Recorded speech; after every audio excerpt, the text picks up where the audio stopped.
À voix nue.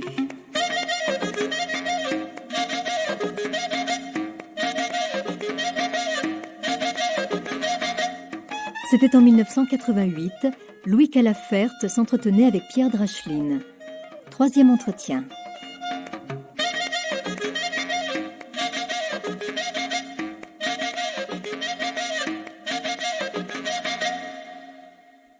Louis Calafert, la part la plus secrète d'un écrivain sont souvent ses journaux intimes. Oui. Bien des écrivains choisissent de ne pas les publier de leur vivant. Ah oui. Oui, on peut peut-être taxer ça d'impudeur. D'abord, cela dit, je veux dire, il n'y a rien de... Ce ne sont pas des carnets intimes, à proprement parler. Hein. Donc il n'y a rien d'impudique. Plutôt des croquis intimes. Non, même pas. En fait, ce sont des notes concernant des réflexions, des pensées, des réflexions. Il n'y a rien de très, très intime. Et vous avez commencé à tenir ces carnets en 1956, parallèlement à l'écriture de Septentrion. Oui. Et ce qui est assez fascinant, c'est qu'il y a quelques références à Septentrion dans le carnet, mais relativement peu. Oui, peu, parce que je ne peux pas arriver à mélanger les deux choses. C'est quand même très difficile d'avoir les deux registres en même temps. Alors, comment pratiquez-vous? Parce que moi, je suis toujours un peu curieux de la part de sincérité, de la part de fabriquer des carnets intimes ou des journaux intimes. Ouais. C'est-à-dire, est-ce que vous faites publier pour l'instant, il faut que je vous fasse voir les manuscrits. Pour l'instant, il y a 3 volumes qui sont publiés. Le chemin de Sion va de la période 1956 à 67, L'or et le plomb 1968-1973 et Ligne intérieure le plus récent 1974-1977. D'accord. Et il y a une sélection, c'est-à-dire vous le recopiez. Non, il n'y a pas de sélection du tout. Ça, je tiens les manuscrits à votre disposition, vous verrez qu'il n'y a pas de sélection. C'est-à-dire que vous reportez tel quel. Je reporte tel quel, entendons-nous, je vais être tout à fait sincère, c'est vrai que l'écriture du journal est tellement spontanée, parce que bon, la note, vous avez une impression, vous la notez tout de suite, alors c'est vrai que très souvent, pas toujours, mais enfin très souvent, c'est pas très très bien écrit. C'est la note jetée comme ça. C'est pas très. Alors c'est vrai que quand je reprends le manuscrit, que je le dactylographie pour l'impression, enfin pour le donner, c'est vrai que très très patiemment, je remets un mot en place, etc. Mais c'est vraiment du travail plutôt technique. Mais quant à l'essentialité de la chose, c'est-à-dire au sens de la note, ça c'est rien n'est trafiqué ni modifié. Alors c'est vrai que là-dedans, il m'est arrivé sur le coup de la colère, comme ça, de l'indignation, ce dont nous venons de parler à propos de gens qui écrivent, une indignation m'a fait écrire comme ça une page vraiment rageuse que je ne publie pas et que je raye comme ça sur le cahier parce que à la relecture, je pense que mon emballement n'est plus, je veux dire, ça vaut pas le coup, parce que tout ça, je veux dire, d'abord c'est mon sentiment à moi, c'est peut-être pas vrai. Mais ça, c'est pas important, c'est automatiquement votre sentiment à vous oui, qui est alors intéressant. d'accord, mais cela dit, je m'emporte contre des gens... En fait, vous vous emportez dans vos carnets à propos de littérature. Parce qu'une chose, chose m'a frappé. Oui. Non, mais c'est quand même assez. Oui. J'ai bien épluché en regardant par rapport à des dates historiques. Oui. Bon, il y a des guerres qui se déclenchent, d'autres qui s'achèvent. Mais ça, écoutez, rien. Non, mais Dracheline, écoutez, alors là, mais c'est pas le problème, c'est pas là rien. Qu'est-ce que vous voulez que je vous dise, moi les guerres, qu'est-ce que j'y peux? Je n'y peux rien. Je suis complètement impuissant. Non, elles mais peuvent interférer dans votre vie quotidienne. Mais non, mais oui, mais ça interfère forcément. Mais qu'est-ce que je vais dire quoi? Je vais dire, c'est la guerre, c'est dramatique. Oui, c'est dramatique. Vous ouvrez cette putain de télévision le soir, vous voyez, machin, ils sont tous en train de s'égorger, machin. Qu'est-ce que vous y pouvez? Je n'y peux rien, moi, je n'y peux rien. Je n'ai pas de pouvoir. Alors, la seule chose, je l'ai écrit à plusieurs reprises dans le jeu, je me pose la question des hommes de pouvoir en me disant quel énorme poids de conscience ont ces hommes, comment peuvent-ils dormir? Parce qu'eux, ils peuvent quelque chose. Moi, je peux rien. Alors, qu'est-ce que vous voulez que j'aille tartiner, moi, là-dessus, en disant, ces machins, au Liban, ils s'égorgent? Oui, bon, on sait. Sauf que sur 68, vous écrivez... Non, 68, j'ai été directement... directement, j'exagère. 68, j'ai été forcément, puisque je travaillais à ce qu'on appelait l'ORTF à l'époque, bon, je me suis trouvé là devant des flots révolutionnaires. Non, j'ai quand même le sens du ridicule. Je veux dire, il faut pas non plus. Bon, passons. Alors c'est vrai que là, j'ai pris des notes. Très peu d'ailleurs, comparativement, si vous voulez, à la tension que ça représentait quand même, parce que il faut dire les choses clairement, tout le monde avait peur. Tout le monde avait peur d'une révolution. Tout le monde avait peur d'une révolution. Et je dis bien tout le monde, sans exception. Parce que tout le monde tient à son petit confort. Pourtant, il y a certains graffitis qui ont dû vous toucher. Ah, mais non, mais les graffitis, oui, non, mais ça, les graffitis, c'était la poésie. Mais ça, c'est un autre problème. Ce qui n'était plus la poésie, c'est cette espèce de tension où tout le monde avait peur. Vous savez, dans ce monde complètement mécanisé, il est plus fait pour des secousses comme ça. Mais cela dit, ça occupe quoi dans mes carnets? Ça doit occuper à peu près 3-4 pages. Oui, des choses comme ça va pas très loin. Parce que j'ai un tel sentiment d'impuissance devant des faits sociaux, ou alors on tient un journal, je veux dire, un journal avec une ambition comment dirais-je, d'écrire un documentaire sur une époque, ce que faisait Léoto, par exemple, dans son journal. Je veux dire, c'est drôle, c'est une passion de Léoto. Ah oui, c'est une passion, oui. Parce que c'est un homme probe, honnête. Je veux dire, il aimait passionnément la littérature. C'est pas un très grand artiste parce qu'il n'a pas des moyens fabuleux à sa disposition. Bon, c'est pas, il a pas écrit une œuvre considérable. Mais enfin, son journal est quand même quelque chose d'absolument unique. Concierge besogneux ne vous fatigue pas. Non. Oui, si, bien sûr, mais c'est une telle personnalité. Et puis c'est un homme qui a le courage de ses opinions. Je veux dire, c'est tellement rare. Je veux dire, à notre époque où tout le monde se couche devant tout le monde. Je veux dire, moi, alors ça j'admire beaucoup. Et puis, je dois dire que nos tempéraments sont un peu proches comme ça. Moi aussi, je dis ce que je pense. Je veux dire, chier. Non, mais c'est vrai. Je veux dire, je fréquente très peu. Lui était au centre il était au Mercure de France. Il voyait tous ces guignols qui passaient tous les jours. Moi, les guignols, je les vois très peu. Une fois tous les 2 ans ou tous les 3 ans, j'assiste à un dîner. Comment ça se passe grotesque. Vous pouvez pas vous imaginer. Ça vous inspire pour votre théâtre? Ah non, parce que non, mon théâtre est plutôt porté sur le baroque ou le truc familial. Non, mais c'est grotesque. Enfin, vous les connaissez. Non, c'est pour ça. Léoto, moi, je veux dire, cela dit, c'est un admirable écrivain, entendons-nous. C'est un admirable écrivain de langue française. Il faisait partie des quelques-uns qui, qu'est-ce qu'il y avait? Il y avait Gide, il y avait lui, il y avait Jouandeau. Oui, alors Jouandeau, il y a une sorte de valse hésitation. Jouandeau, il m'emmerde parce que certains moments, je veux dire, il y a une préciosité, un truc comme ça que je supporte mal, mais il écrit tellement bien que... Plus vous vieillissez, plus vous appréciez Jouandeau. oui, parce que je l'ai encore repris l'autre jour. Bon, je me dis, tu vas pas reprendre ça. Je reprends son journal, comme ça, un volume. Qu'est-ce que vous voulez? C'est d'une telle perfection d'écriture. Bon, et je reconnais que bien souvent, c'est sans gros intérêt. Par contre, il y a des pages admirables, pleines d'intérêt. Mais c'est vrai qu'il notait un peu tout. Alors, il y a deux gros morceaux dans vos journaux. C'est les grands. Vos deux grands. Oui, enfin, Léoto, n'exagérons rien. Non, c'est un grand écrivain français, Drachlin. Non, mais je vous concède tout. Emmerdant, par le petit bout de la lorgnette, mesquin. Petit bonhomme mesquin, antisémite qui plus est. Enfin, non, il a tout pour plaire. Non, c'est vraiment, je vous concède tout ça. Mais cela dit, je veux dire, une personnalité vraie, ça court pas les rues, Et puis, qui sait écrire le français, je veux dire, parce qu'aujourd'hui, parlons même pas de nos jours, aujourd'hui, c'est catastrophique, je veux dire, le français, on sait même plus. Ma femme a même entendu à la radio, dernièrement, dans une émission littéraire, des gens, des journalistes, dire que un livre était mal écrit, c'est ce qui faisait son charme. Quand on en arrive là, je veux dire, on tire le rideau, point terminé. Moi, je discute même pas avec des mecs comme ça, je m'en vais, je pars, moi. Enfin, cela dit, non, c'est les grands. Qu'est-ce qu'il y avait comme grands? Écoutez, franchement. Toi, préférais que vous me citiez Breton, quand même. Non, mais Breton, c'est un autre registre. Breton, moi, je le classe dans la poésie.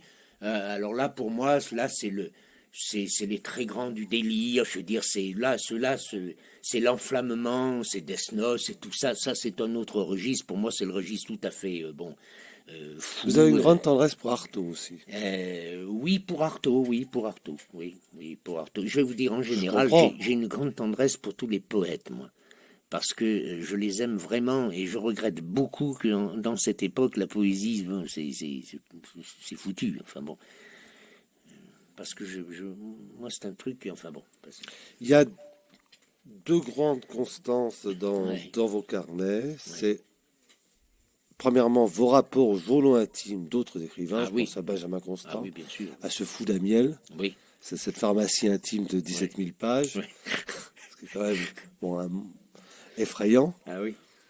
J'ai bouffé ça avec plaisir. Cela dit, attendez, moi j'ai découvert Amiel en édition, ça n'existait pas encore, en édition fragmentaire. C'est ça. Parce que c'est seulement maintenant. D'ailleurs. Oui, il y a quelques années, là, en Suisse, ils ont publié le tout. Là, je dois honnêtement dire que je n'ai pas tout relu. Je l'ai feuilleté, mais pas tout relu. Vraiment, c'est bon.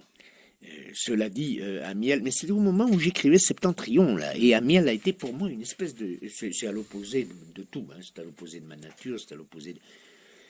Mais là aussi, j'ai senti une espèce de personnalité tout à fait honnête, tout à fait, pure, droit. Ça, j'avoue que là, moi, je suis très, très sensibilisé par ce type d'homme, quoi. Je veux dire, c'est propre, c'est... Cela dit, bon, l'introspection, le machin, il y a aussi des moments où c'est fatigant, quoi. Et on sent que vous prenez un plaisir, presque un plaisir de scorpion, à noter les phrases de certains écrivains. J'imagine très bien les soulignant dans le bouquin. Ça me frappe, oui. Comme si vous aviez besoin de vous nourrir sans arrêt. Ah, je me suis nourri, je me suis nourri d'eux, oui.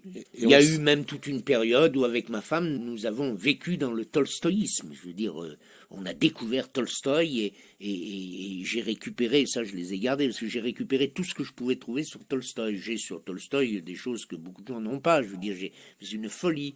Et on sent dans vos carnets une joie, une jubilation à dévorer, à noter. Ah oui, ça. Et puis souvent, vous discutaillez sur une phrase, vous n'êtes pas d'accord. En fait, ce sont les seules disputes qui vous intéressent. Seule littérature, toujours. Oui. Ben, le reste, je dirais à quoi. Et puis alors, autre grand morceau, votre rapport à la Bible. C'est difficile. Vous dites que la Bible est le livre des fondements.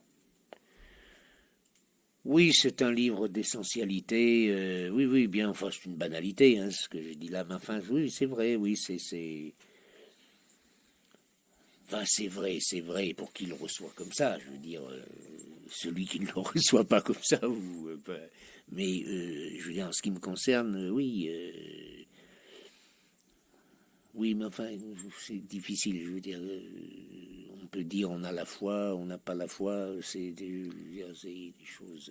Voilà. Et cette foi, justement, que vous dites avoir, que vous affirmez hautement, elle vous conduit également à être très méfiant, ou très sévère même par rapport à toutes les religions. Oui.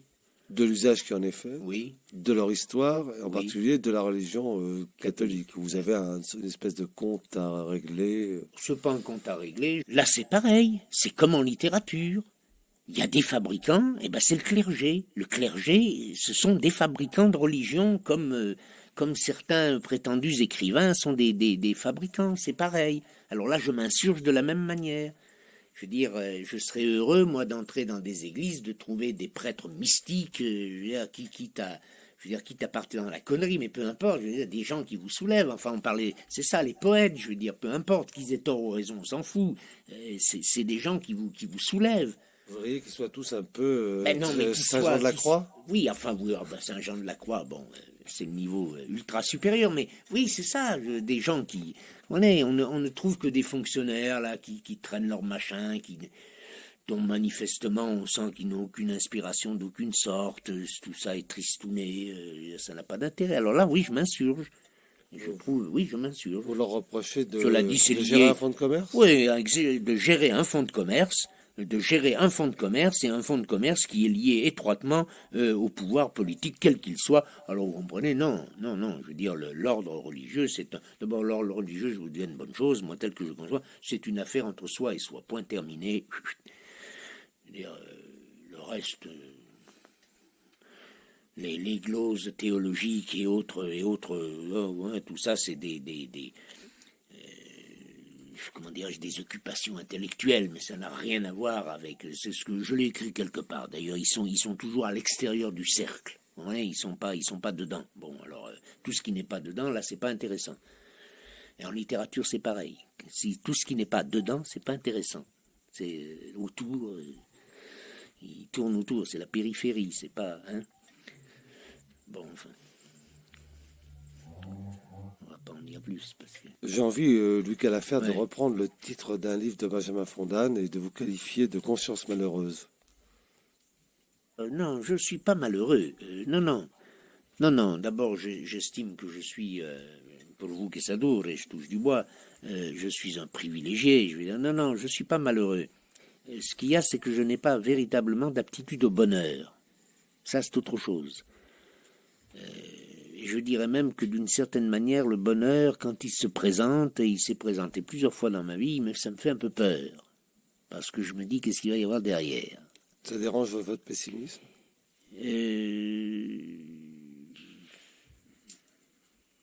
Oui, non, mais... Non, c'est même pas ça. D'ailleurs, je suis pas vraiment pessimiste. Je veux dire, non, mais je suis mortimiste. Moi, c'est autre chose. Je suis pas ça. Quelle est la définition d'un mortimiste? De quoi? D'un mortimiste, c'est précisément. D'abord, c'est un monsieur qui a une forte conscience permanente, quotidienne, emmerdante de la mort. Mais au moins, ça, c'est une amie fidèle. Oui, oui, on s'en passerait, mais enfin, bon. Et quand vous me disiez, par exemple, vous me faisiez observer que dans mes carnets, je parle très peu des événements, enfin bon, qui pèsent sur cette pauvre planète, c'est vrai que moi, je n'en parle pas, et même dans mon quotidien, il est très rare que j'en fasse état, je veux dire, mais ça me sensibilise beaucoup, parce que quand je vois moi, je ne suis pas habitué aux images, je veux dire, je suis pas habitué à ces images où on voit des morts toutes les 5 minutes, je veux dire, et moi, je m'y habitue pas. Je vois que les gens s'y habituent, ils regardent ça, ils bouffent tranquille, tiens, machin, bon. Moi, je ne m'y habitue pas vraiment, c'est bon.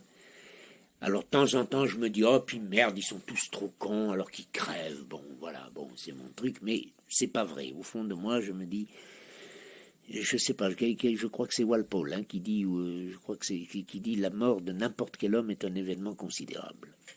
Et ça, je partage tout à fait cet avis. Mais, vous me demandiez ce qu'est un mortimiste, je vous dis, c'est un homme qui, en permanence, a l'idée de la mort, de la sienne et puis celle des autres. Il n'y a pas que la sienne. Bon, là, donc, je veux dire, ça rend l'horizon un peu gris, comme ça, c'est pas très... Hein. Et puis, il y a besoin d'être, parce que c'est pas supportable, il y a besoin aussi d'être heureux, enfin, d'être, sinon heureux, du moins, bon... Hein. Alors, il y a une espèce de partage, on s'efforce comme ça, d'être un petit peu, d'être un petit peu bien, d'essayer de profiter des choses, mais toujours avec cette amertume qui reste derrière. Cela dit, ajouter que le fait que j'ai choisi dans ma vie d'être un écrivain, financièrement parlant, c'est une pure catastrophe. Donc, je veux dire, ça ne favorise rien non plus, parce que au moment où vous auriez besoin de vous évader d'une manière ou de l'autre, vous ne pouvez pas. Vous êtes enfermé dans votre petite cage que vous avez choisie, qui plus est, donc vous n'avez rien à dire. Vous n'avez pas à vous plaindre, c'est comme ça, c'est comme ça. Voilà ce qu'est grosso modo un mortimiste, quoi. Mais je fais bon ménage avec moi-même, hein, c'est pas... Vous avez employé... Comme disait Mène de Biran, agiter la vie... Non, comment il dit user de la vie sans l'agiter. C'est à peu près ça. Vous avez employé, à propos de vos carnets intimes et aussi d'œuvres comme Limitrophe, l'expression de livre thérapeutique, qui est superbe, et de nettoyage intérieur. Oui, c'est vrai.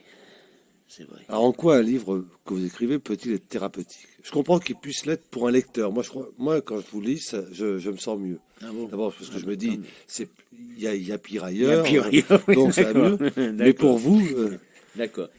Si c'est une... vous savez, quand on porte des choses comme ça, je pense que... enfin, je pense pas, j'en suis sûr. Il se produit un phénomène effectivement, de nettoyage. C'est le meilleur terme. Les choses sont faites, il y a une espèce de soulagement, comme si le fait que ce soit écrit, c'est pas la question de publier, hein, c'est écrit, que le fait qu'une chose soit écrite, ça vous en... Vous voyez, il y a une espèce de petit cordon ombilical qui est coupé, ça vous en sépare. Alors il y a des tranches comme ça qui vous... et c'est vrai, moi, les livres, des livres tels que... c'est quoi? C'est... oui, Limitrophe, et l'autre, il s'appelle... Hinterland, c'est ça. C'est 2 livres. Là, ont été pour moi...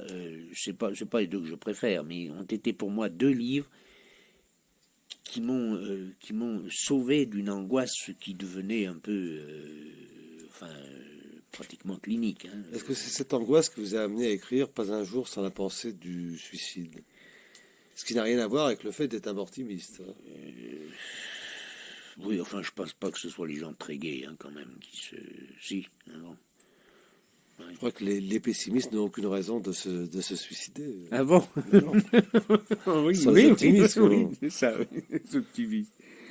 Oui, non, mais c'est vrai que il y a eu... Je regrette d'avoir... Là, vous faites bien de me poser la question. Je regrette d'avoir écrit ce type de choses. Vous l'avez écrit en 64, voilà. Donc c'est possible. Voilà. Maintenant... Non, mais je le regrette pas pour moi. Je le regrette pour l'extérieur. Je me dis que c'est un mauvais conseil à donner. Non. Enfin, c'est fait, mais ça va, le monde est assez oppressant comme ça, sans qu'on vienne en rajouter, quoi.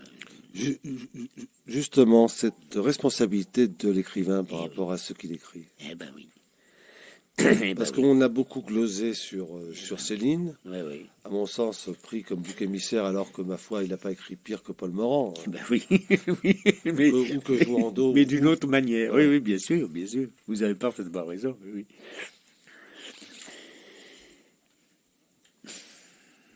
Moi,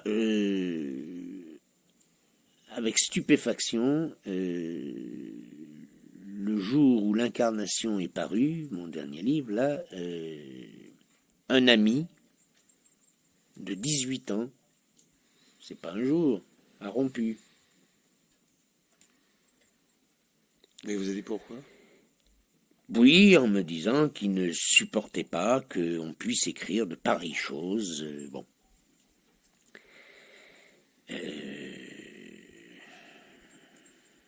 Et en soulevant la question morale. Bon, je ne vois pas ce que ce livre, entre autres, je ne vois pas ce que ce livre a ni d'immoral ni d'âme morale. Hein, c'est pas bon. Enfin. Alors c'est vrai qu'on peut se poser la question, mais si on se pose la question de la morale pure par rapport là, alors vraiment il n'y a plus de création possible. C'est plus concevable, je veux dire. Alors je ne pense pas que l'écrivain ou l'artiste soit quelqu'un qui doit passer en dehors des lois et en dehors. Non, pas du tout. C'est pas ça, parce que c'est ce que cet ami me reprochait. Bon, mais c'est pas du tout ça mon sentiment. Nous sommes exactement les uns et les autres tous pareils. Je veux dire, c'est pas ça le problème. Mais je pense que le fait créateur est une telle pulsion que si on se préoccupe de morale avant d'écrire, je veux dire, c'est fini. Je veux dire, on n'écrit plus une seule ligne, quoi. Vous citez une phrase d'un de vos amis que je crois que vous auriez pu écrire. Je suis toujours du côté de l'homme seul, même si cet homme est coupable. Ah oui, absolument. Mais c'est l'un de ses amis qui est mort là, très récemment. Et pour une phrase comme celle-ci, ça, j'avoue qu'on a beaucoup de respect pour un homme comme celui-ci. Ah oui, ça. Oui. Ah oui. Il y a rarement des méchancetés dans vos carnets. Je ne suis pas méchant. Non. Et je sais bien que Breton avait dit un cocktail des Cocteau, mais lors de il avait raison, mais là, oui. Oui. Mais lors de l'annonce de la mort de Cocteau, tout ce que vous trouvez à écrire, c'est son œuvre qui n'aurait été qu'un éclat mondain. Qu'un éclat mondain. Même la difficulté d'être. Pardon? Ah non, tout. Non, c'est alors là. En bloc. Alors écoutez, je pense que c'est... Alors là, c'est le faiseur. Je pense que alors lui il est à l'origine de toute cette littérature fausse. Je veux dire, tout est faux chez cet individu. Je veux dire, jusqu'à sa voix d'ailleurs. C'était très étrange. C'est une espèce de manière. Bon, je pense qu'il devait y avoir chez lui un phénomène d'hyper nerveux. Enfin bon, cela dit, bon, son œuvre est sans intérêt. Enfin, c'est nul. Des difficultés d'être. Des difficultés d'être pour qui? Pour lui, je veux dire, aucun intérêt. Non. S'il avait la difficulté, c'était d'avoir du talent. Il aurait voulu en avoir. Non. Ça, c'est absolument. Alors là, vraiment, c'est tout ce que le parisianisme crée de plus détestable. Alors là, vraiment, de plus détestable, de plus mondain, de plus précieux, de plus contourné, de plus vraiment. Alors ça, j'abomine. Alors mais vraiment, je ne supporte pas. Je trouve ça mais abominable qu'on puisse être comme ça. Je veux dire, moi, ça m'affecte. C'est pas du tout pour. J'en ai rien à foutre. Moi, ça m'affecte du point de vue de la qualité humaine. Qu'on puisse se montrer comme ça, je veux dire, enfin précieux. Alors là, non. Puis enfin, écoutez, bon, je veux dire, c'est un ramassis de enfin, bon. Mais c'est ça le truc, c'est très curieux. Je pense que ces gens se laissent prendre. Enfin, parce que j'appelle le parisianisme, moi, c'est-à-dire, toi, les espèces de concessions qu'on fait comme ça, à droite, à gauche, pour tout ça, pour la petite réputation, la notoriété, le machin, vous voyez, c'est pour ça que vous avez écrit « Il faut échapper aux autres qui vous corrompent ». Ah oui, ça, il faut échapper, ça le plus possible. Ah oui, ça le plus. Alors je sais bien que, bon, l'extérieur, mais moi, je suis pas un kaléidoscopique, moi, je suis un microscopique, moi. Oui, il faut échapper le maximum aux autres, absolument, oui. Oui. Les partis les plus surtout dans ce monde-là littéraire, hein, parce que en fait chacun là-dedans c'est pas innocent, hein, chacun cherche à vous bouffer, hein, d'une manière ou de l'autre, il cherche à vous bouffer pour les prétextes les meilleurs, pour votre bien. Voilà, oui, mais vous pourriez bien faire un truc. Moi, alors ça, je sais, ma vie durant, j'ai entendu ça de la part des uns et des autres. Vous pourriez bien écrire un bon roman qui vous, tu vois, qui vous fasse, je sais pas moi, 200 000 lecteurs, tu vois. Ben non, je n'écris pas de roman, ni bon ni mauvais, je n'en écris pas. Point terminé. Non, il faut échapper à ça. À voix nue, Louis Calaferte s'entretenait en 1988 avec Pierre Dracheline. Réalisation Marie-André Arminaud.